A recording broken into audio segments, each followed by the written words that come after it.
नमस्कार मित्रांनो, गणराज्य दिनाच्या हार्दिक शुभेच्छा। लाडकी बहीण योजनेत जसं तुम्हाला सांगितलं गेला होता की तुमचे पैसे 26 जानेवारीपर्यंत येणार, तर त्याप्रमाणे पैसे आलेले आहे। आणि जर तुम्ही 2100ची वाट बघत असणार तर त्यासाठी थोडा वेळ आहे। तुम्हाला पण लाडकी बहीणचे पैसे आले असणार, कारण सरकारकडून सांगितलं गेला होता की 26 जानेवारीला सगळ्यांचे पैसे येऊन जाणार आहे। तर काही महिलांचे तर कालच म्हणजे 25 जानेवारीलाच येऊन गेले आहे, आणि ज्या महिलांचे बाकी होते त्या महिलांचे पण आज पैसे आलेले आहे। जर तुमचे पैसे आले नसणार तर तुम्ही आम्हाला कमेंट करा, आम्ही त्याचे सोल्युशन शोधून तुम्हाला देणार।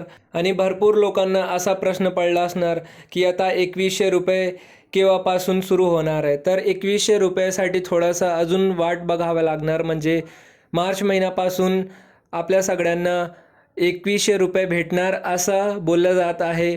तर काही दिवस वाट बघा आणि तुमचे पैसे 2100 येणं सुरू होऊन जाणार। तर असंच चांगल्या आणि ऑथेंटिकेट बातमीसाठी आमच्या चॅनलला सबस्क्राईब करा आणि व्हिडिओला शेअर करा, व्हिडिओला लाईक करून शेअर करा। भेटूया पुढच्या व्हिडिओमध्ये, तेव्हापर्यंत तुमचं लक्ष ठेवा। धन्यवाद।